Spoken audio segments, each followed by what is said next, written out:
Bonjour chers parents et chers futurs parents, je suis Eunice Telloro du blog éduquersonenfant.com et à travers mes capsules, je vous aide à réussir l'éducation de vos enfants.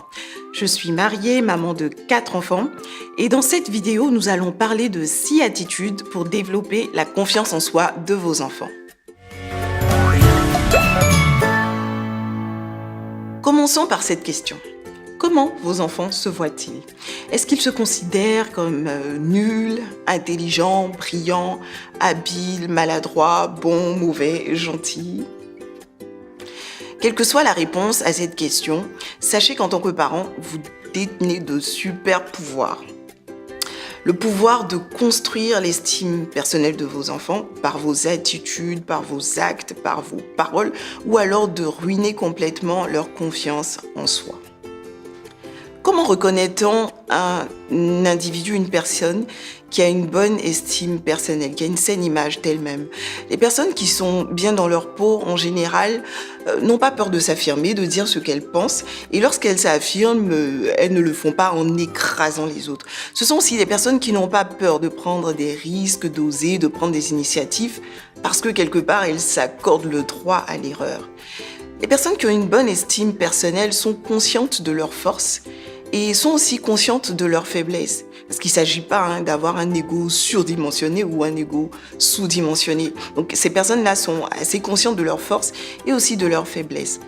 Et les personnes qui ont confiance en elles savent naturellement s'attirer le respect des autres. Si votre enfant a confiance en lui et développe une bonne estime personnelle, il y a moins de chances qu'il soit sujet à des comportements de maltraitance vis-à-vis de ses amis parce qu'il saura naturellement s'attirer leur respect. Les personnes qui ont confiance en elles savent choisir, prendre des décisions. Ce sont des personnes qui ne sont pas tout le temps en train d'hésiter. Parce que, elles sont à l'aise avec le fait de pouvoir se tromper ou pas, elles savent décider, choisir. Et ce sont des personnes qui ne se sentent pas en insécurité lorsqu'elles voient des personnes plus compétentes qu'elles ou des individus réussis. Elles ne sont pas dans une compétition permanente avec les autres parce qu'elles ont conscience de leur unicité, de leur singularité. Ce qu'il faut savoir également, c'est que l'estime personnelle, l'image de soi varie. Il y a des moments pendant lesquels on peut se sentir bien et avoir confiance en soi. Et il y a des périodes aussi pendant lesquelles on peut passer par des phases de doute. Et cela dépend des revers qu'on a, des succès aussi qu'on a. Mais les premières années de vie sont très, très déterminantes pour avoir une certaine stabilité au niveau émotionnel. Prenez par exemple le cas d'une petite tige, d'un arbre qui a été planté, d'une plante, qui a une petite tige. Si quelqu'un vient et qu'il fait du tort à cette tige, il peut tuer la plante, il peut la détruire. Par contre, quand vous avez un gros arbre qui est bien enraciné, si quelqu'un passe qui lui casse une branche, l'arbre peut continuer à vivre et avoir d'autres branches qui vont pousser. C'est un peu pareil. Quand on est enfant, et qu'on reçoit certains coups émotionnels ou qu'on est victime de certains traitements, l'image de soi peut prendre un coup et on peut grandir avec des complexes et se sentir vraiment mal dans sa peau. Alors que quand on a été bien nourri émotionnellement, quand on a grandi dans un environnement qui a favorisé une estime personnelle, une bonne estime personnelle, quand on grandit, on est plus aguerri face aux revers de la vie. Et même s'il arrive parfois des événements qui peuvent emmener à douter de soi, on a quand même un plus d'assises pour rebondir et se relever de ces échecs. Comment donc développer la confiance en soi de ces enfants? Premièrement, vous devez témoigner à votre enfant un amour inconditionnel. Un amour inconditionnel, c'est un amour qui ne tient pas compte des performances. C'est un amour qui aime en tout temps, qui aime lorsqu'on est à la hauteur de ses attentes ou quand on n'est pas non plus à la hauteur des attentes. C'est un amour qui aime quand l'enfant se comporte bien et qu'il aime aussi quand l'enfant ne se comporte pas bien. C'est un amour qui accueille l'enfant, qu'il accepte avec ses défauts, ses forces et ses faiblesses. Bien entendu, aimer de manière inconditionnelle ne veut absolument pas dire qu'il faut passer à l'enfant tous ses caprices, non. Mais qu'il faut faire en sorte que l'enfant se sente aimé, même quand il a gaffé et même quand on l'a repris. Et l'amour, ce n'est pas un sentiment qui se cache dans le cœur. L'amour se démontre. en actes, en paroles. Gary Chapman, dans son ouvrage Les langages d'amour des enfants, parle des manières de manifester de l'amour. C'est aussi valable pour les adultes. Il y a les paroles valorisantes, dire je t'aime, le toucher, le contact physique, prendre son enfant, le câliner. Il y a aussi les services rendus, l'aider à réviser, l'aider à réparer son vélo par exemple. Il y a aussi les temps de qualité. Ce sont les moments pendant lesquels on passe du temps et pendant lesquels on donne toute notre attention à nos enfants. Et enfin, il y a les cadeaux. Recevoir un cadeau, ça fait plaisir. Et on se sent aimé quand on en reçoit un. Deuxièmement, montrez à vos enfants qu'ils sont importants. Ah oui, c'est très important que nos enfants sachent qu'ils sont importants. Qu'est-ce que cela veut dire concrètement? Lorsque vos enfants vous racontent leur journée, leurs querelles, leurs frustrations, ce qu'ils ont vécu à l'école, écoutez-les, prenez la peine d'écouter. En pratique, c'est pas toujours évident parce qu'ils nous racontent leurs histoires à des moments pendant lesquels on est pressé, on doit s'apprêter pour aller au travail ou on a d'autres sollicitations qui nous stressent. Mais c'est important de trouver du temps pour écouter ses enfants. Écoutez, accordez de l'importance à ce que votre enfant pense. Ne décidez pas de tout pour lui. Permettez-lui de faire des choix et prenez en compte ce qu'il pense. Laissez-le choisir, laissez-le s'affirmer, laissez-le par moments dire non. Cela va contribuer à l'emmener à comprendre qu'il est capable de faire des choix et qu'il est quelqu'un d'important. Si votre enfant se sent important pour vous, cela l'aidera à se sentir important et donc à avoir une bonne estime personnelle. Mais s'il a l'impression qu'il n'est pas important pour vous, votre enfant aura tout simplement le sentiment de ne pas être important. Vers l'âge de 3-4 ans, quand les enfants commencent à bien acquérir le langage, ils deviennent subitement volubiles et ils posent plein de questions qui sont parfois épuisantes. Maman, pourquoi le ciel est bleu? Bon, il est bleu parce qu'il n'est pas rouge. Ah ouais, mais pourquoi il n'est pas rouge? Il n'est pas rouge parce que, voilà, il n'est pas rouge. Ah ouais, mais pourquoi il n'est pas rouge? Et la même question qui revient, qui se présente sous plusieurs autres formes. Des fois, on est fatigué, on a envie de dire, mais tais-toi, mais pourquoi tu parles comme ça? Pourquoi tu poses autant de questions? Il faut prendre la peine de répondre à ces questions. Et je lisais récemment... je relisais Tout ce jour avant 6 ans du docteur Fitz Dodson qui disait justement que quand nos enfants nous posent ce type de questions, il faut prendre le temps de répondre et de faire des phrases longues. Il ne faut pas juste dire parce que le ciel n'est pas rouge, mais il faut raconter plusieurs choses. Et j'ai essayé de l'appliquer avec mon fils de 2 ans et c'est incroyable, ça a l'air de marcher.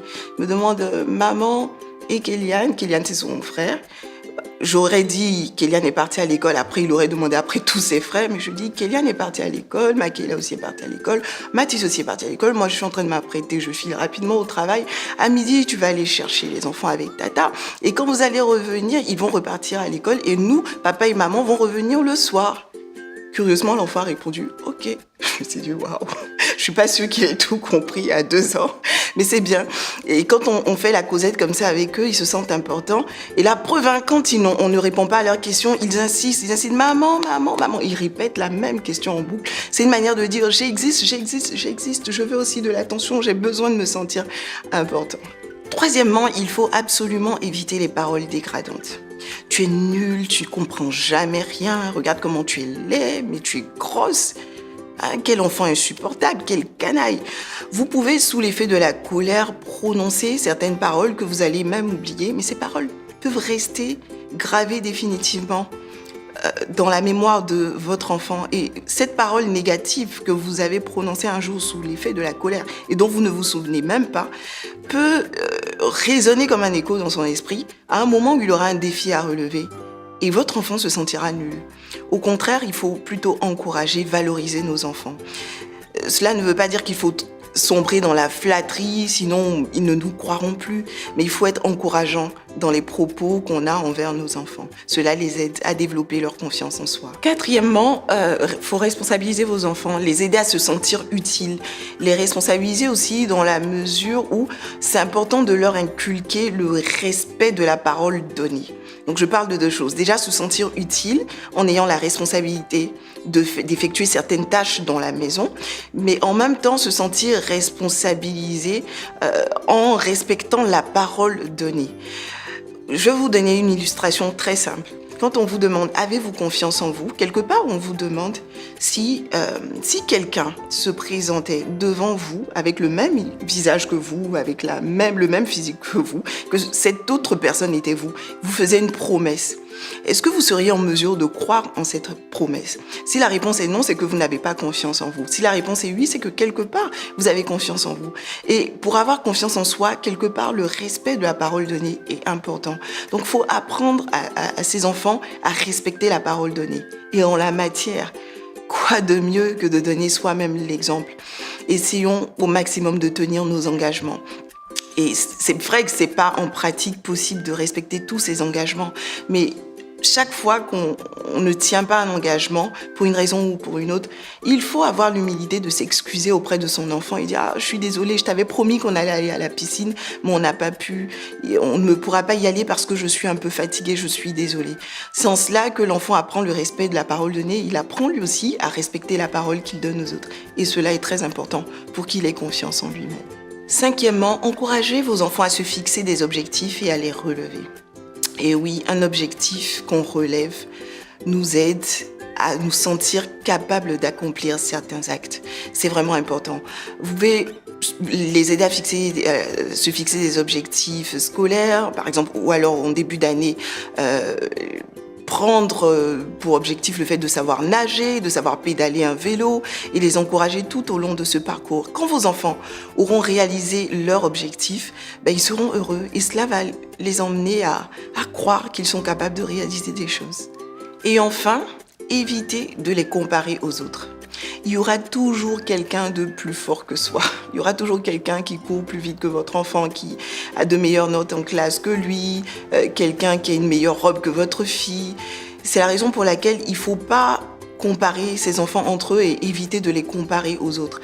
Chaque être humain est particulier. C'est vrai qu'on se ressemble tous, on a 2 yeux, un nez, une bouche, mais chacun a un visage qui est particulier, chacun a ses forces, ses faiblesses, ses talents. Et votre enfant doit apprendre à apprécier son unicité et à célébrer aussi les différences qu'il peut observer avec les autres. Ne pas se sentir complexé en face de quelqu'un qui est plus compétent que lui dans un domaine particulier, parce que un être humain ne se résume pas à ses compétences. Nous avons été créés à l'image de Dieu et cela fait de nous des personnes d'une très grande importance. Ce sera tout pour aujourd'hui. Voici donc ces 6 attitudes qui vous aideront à développer la confiance en soi de vos enfants. Je récapitule. 1. Démontrer de l'amour inconditionnel. 2. Montrer à vos enfants qu'ils sont importants. 3. Éviter les paroles dégradantes. 4. Enseignez-leur le respect de la parole donnée. 5. Aidez-les à se fixer des objectifs et à les atteindre. Et enfin 6. Évitez de les comparer aux autres. Si vous avez aimé cette vidéo, n'hésitez pas à la liker, à la partager et laissez-moi en commentaire l'attitude qui vous interpelle le plus. À très bientôt.